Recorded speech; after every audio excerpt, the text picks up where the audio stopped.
এই ভিতরে কে আছেন? দরজা খোলেন। পুলিশ আসছে, পুলিশ। পুলিশ? কি বলিস? একদম কথা বলা যাবে না, নড়াচড়া করা যাবে না। নড়াচড়া করলে কিন্তু একদম গুলি করে দেবো, গুলি করে দেবো। তাহলে কেন আসছেন? আমরা তো বিয়ে করতে এসেছি। বিয়ে ভালো, বিয়ে করতে আসছেন ভালো কথা। কাজী অফিস তো নিচে, হোটেলের নিচে কাজী অফিস। তো সেখানে না গিয়ে আপনারা হোটেলে কেন আসছেন? শান্ত মিয়া, একদম কোনো কথা হবে না। এখন আপনারা কাজী অফিসে যাবেন, বিল্ডিং এর নিচে কাজী অফিস, এখানে যাবেন। আপনাদের দুজনের বিয়ে পড়াই দিব, তারপর আপনাদের কাছে করতে। যদি কাজী অফিসে না যান তাহলে থানায় যেতে হবে। হে আল্লাহ, এ কি হয়ে গেল আমার সাথে? এই শেষমেশ এই বান্ধবীকে বিয়ে করতে হলো। এই ন্যাকামি করিস না তো, কানের কাছে ঘ্যান ঘ্যান শুরু করে দিস। আমি আছি রবিনের টেনশনে। আচ্ছা শান্ত, রবিনের কোনো বিপদ হয় নাই তো? বিপদ মানে? মহা বিপদ হগুর। আজকে যা কিছু হয়েছে এর জন্য আমি অভিশাপ দিব ওকে। এটা কি কোনো বিয়ে? আর তোকে বিয়ে করছি তাই বলে কি আমার বাসায় নিয়ে যেতে হবে তোকে? দেখ ভাই, বিয়েটা কিন্তু আমি আমার নিজের ইচ্ছায় করিনি, তুই জোর করেছিস তাই আমি করেছি। আজকের পরে এগুলো সব ভুলে যা, আর যত কাগজপত্র আছে সব আমি ছিঁড়ে ফেলবো। যা হওয়ার হয়ে গেছে, জামাইকে নিয়ে বাসায়, আর মানুষের কাছে জানাজানি হবার আগে বাসায় ফিরে আয়। আসসালামু আলাইকুম আঙ্কেল। আঙ্কেল? এই, তুমি না আমার মেয়েকে বিয়ে করেছো? শ্বশুরকে কেউ আঙ্কেল বলে নাকি? আসলে আঙ্কেল প্রথমবার বিয়ে করেছি তো, পরের বার ঠিক হয়ে যাবে। পরের বার মানে কি? তোমার কি আরেকটা বিয়ে করার শখ আছে? এই, তোর জামাই কি বলে রে? না বাবা, ও মজা করছে। একবার শুধু বাসা থেকে বেরোতে দে, আর জীবনও তোর সামনে আসবো। সামনে আসবি না মানে? ডিভোর্স না দিয়ে বাবার সঙ্গে কিছু না বলে চলে যাবি? তখন আমার কি হবে? তো যা হয় হোক, তাতে আমার কি, হ্যাঁ? আর আমি তোর সঙ্গে এক বিছানায় কখনো থাকতে পারবো না। তোর কি মনে হয় আমি নিজে তোকে আমার খাটে ঘুমাতে দেবো? মানে আমরা দুজন এক খাটে ঘুমাবো, আমি থাকবো বিছানায়, তুই থাকবি মাটি। জামাই, এত রাতে এখানে কি করো? ঘুমাচ্ছ না কেন? যাও, ঘুমাতে যাও। না বাবা, তেমন কিছু না। বাবা, আর কোনো ভালো রুম নেই? কেন, নাজিয়া রুম তোমার পছন্দ না? না, ওর রুম পছন্দ হয়েছে, কিন্তু কিন্তু কি? কি আপনার সাথে ঘুমাতে পারি? কি বলছো তুমি? তুমি আমার সাথে কেন ঘুমাবে? আরে নাজিয়া, আরে তোর জামাইকে মাথা খারাপ হয়ে গেছে নাকি? কেন, কি করেছে?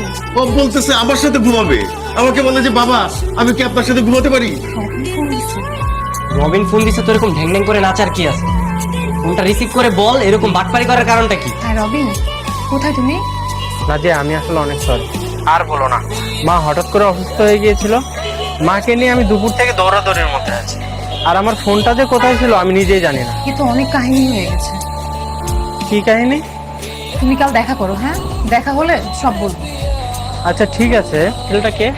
সে আমার বন্ধু। বাহ, ভালোই হলো। সাক্ষী দিতে অবশ্য ওকে কাজে লাগে। নাজিয়া, আর কতক্ষণ লাগবে? আমি এত ওয়েট করতে পারবো না। আরে ভাই দাঁড়ান না, আমার গার্লফ্রেন্ডের একটা ঝামেলা হয়েছে, এটা শুনবো না আমি? আরে কিসের দাঁড়াবো? আমাদের জন্য আমার শ্বশুর মশাই অপেক্ষা করছে। আপনার শ্বশুর আব্বা কে? কেন, নাজিয়ার বাবা। গতকাল থেকে তো আমি নাজিয়ার স্বামী। নাজিয়া কি বলে? হ্যাঁ, আমি তোমাকে গতকাল বলেছিলাম না ঝামেলার কথা, এটাই হচ্ছে সেই ঝামেলা। গতকালকে ছিল কাজী অফিসে, একদিন যাইতে না যাইতে উকিলের বাসার নিচে স্যার, ঘুরতে বের হয়েছি। মালটা কেটা? স্যার, ও হচ্ছে নাজিয়ার বয়ফ্রেন্ড। মানে একদিন যাইতে না যাইতেই আপনার ওই বয়ফ্রেন্ড দিয়ে ঘুরে বেড়াইতে হবে? স্যার, ও তো এখন আমার ভালো বন্ধু। আপনার আমি একটা কথা বলি, এই দুইজন কপাতের মাঝখানে আপনারা যাতে দ্বিতীয়বার আমি না দেখি, দেখলে কিন্তু খবর আছে। কেন স্যার? আমি বলছি তাই। আয় শোনো, তুমি ওখানে যেখান থেকে উঠাইছো আবার ওইখানে নামাই দিয়ে আসো। আর আপনি এক কাজ করেন, আপনি আমার সাথে আসেন। তোমার বাবা মাকে একটু খবর দাও, ওনাদেরকে আসতে বলো। ওনারা আসলে ওনাদের সাথে বসে একটা ডেট ফিক্স করে তোমাদেরকে নতুন করে আবার ধুমধাম করে বিয়ে দেবো। আমার বাবা মা, ওনাদের নাম হয় না? আরে কি বলছো? ওনাদেরকে ছাড়া বিয়ের অনুষ্ঠান হবে কিভাবে? এই নাজিয়া, তোমার সাথে কি কথা? এখন কি করবি বল? তোর বাবা যে আমার মা বাবাকে আসতে বললো, করবো এখন। একটা আইডিয়া আছে। কি আইডিয়া? তুই গিয়ে বাবাকে বলবি তোর বাবা মা কেউ বেঁচে নেই, তুই এতিম। চুপ! আমার কি মাথা নষ্ট হয়ে গেছে যে আমার জ্যান্ত বাবা মাকে মেরে ফেলবো? তো কি করবি? সংসার কর। হ্যাঁ, তাই করবো। কি? হ্যাঁ, সংসার করবো, সমস্যা কি? আর তুই তো বউ হিসাবে খারাপ না। একটা চর মেরে তুই এখনই যাবি, গিয়ে বাবাকে বলবি তোর বাবা মা কেউ বেঁচে নেই, তুই এতিম। ওই আমার ছেলেকে গতকাল থেকে খুঁজে পাচ্ছি না। বয়স কত? 23 বছর। ছবি আছে কোনো? জি জি, মোবাইলে ছবি আছে। এই যে আমার ছেলের ছবি। আরে এর তো আমি চিনি। এ হচ্ছে কি আমার জামাই, মানে উকিল ভাবছিলাম আমি। গত কালকেই তো তাড়াহুড়ো করে বিয়েটা দিয়ে দিলাম। এখন সে শ্বশুর বাড়িতে আছে বউয়ের সাথে, তার হানিমুন পিরিয়ড চলতেছে। এ আপনি কি বলছেন? তার মানে আমার ছেলে আমাকে না বলে বিয়ে করে ফেললো? আসলে বিয়েটা আসলে হঠাৎ করে হয়ে গেছে। সেখানে বললাম না আমি উকিল বাপ হিসাবে উপস্থিত ছিলাম।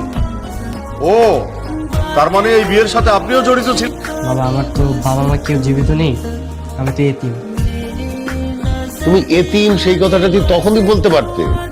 এতক্ষণ ঘুরে এসে তুমি এখন বলছো তুমি এতিম। আসলে বাবা, আমার তো বাবা মা নেই। এই কোন কথাটা আমি আপনাকে কিভাবে বলবো, তাই একটু প্রিপারেশন নিয়ে তারপরে বললাম। এই তো, এই তো আমার ছেলে। বাবা এসেছে। কি বলিস?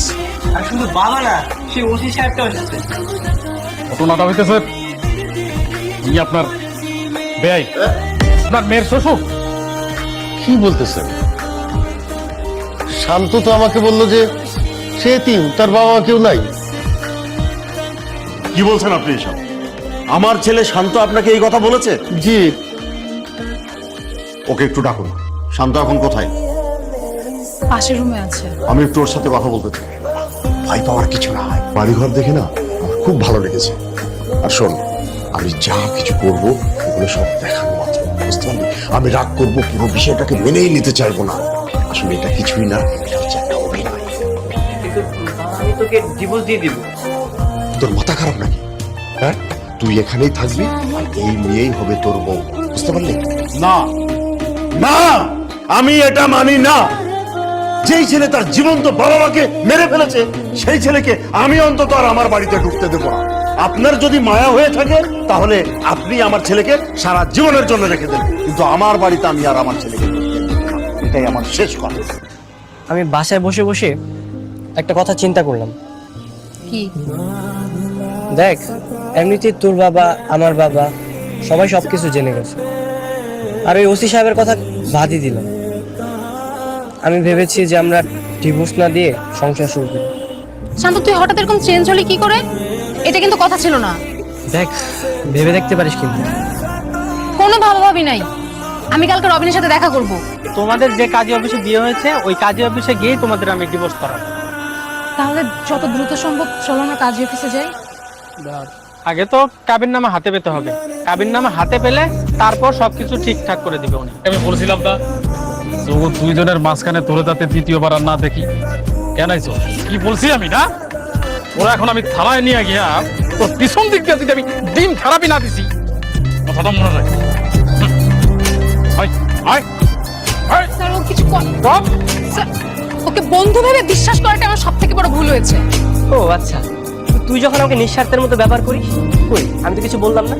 ভার্সিটিতে কিছু হলে আমি, বাইরে কিছু হলে আমি, বিয়েটা করলি সেখানেও তোর প্রবলেম সলভ করার জন্য আমাকেই পেলি। কই আমি তো কখনো কিছু বললাম না। ও আচ্ছা, এখন আমার জন্য সবকিছু করা হয়ে গেছে। ভাই, অনেক হয়েছে।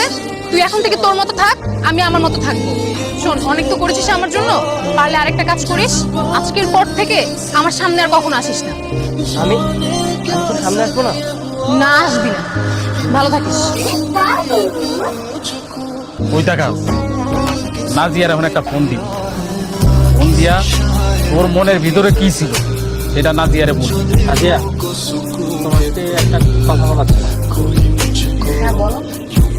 মানে আমি আসলে তোমাকে ভালোবাসি না। মানে আমার লোভ ছিল তোমার টাকা পয়সার উপর। আমি ভেবেছিলাম তোমাকে নিয়ে পালিয়ে বিয়ে করবো, তারপর টাকা পয়সা নিয়ে তোমাকে আমি ছেড়ে দেবো। কি বলছো তুমি এসব?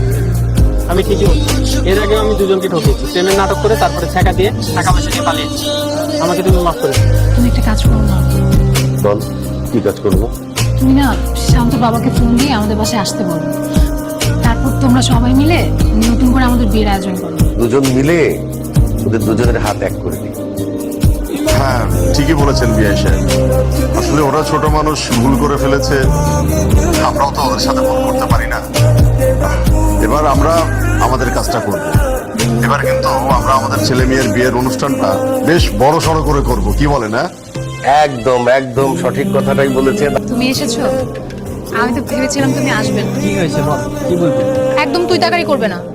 দেখছো না আমি তুমি করে বলছি। রোমান্টিক, হ্যাঁ? ঘটনা কি? ওমা, স্বামী স্ত্রী রোমান্টিক হবে না তো কে হবে শুনি? কি হয়েছে? অনেক ভেবে চিন্তে দেখলাম, বুঝছো, তাই রবিনের চ্যাপ্টারটা ক্লোজ করে দিয়ে আসছি। ভাবলাম বাকি জীবনটা না হয় তোমার সাথে কাটিয়ে দিব। এখানে কি করতেছো তোমরা? তাই হানিমুন পিরিয়ড চলছে। Honeymoon period? হ্যাঁ? আচ্ছা, তোমাদেরকে মানে এই টানা 1 বছর ধরে কি হানিমুন পিরিয়ড চলবে?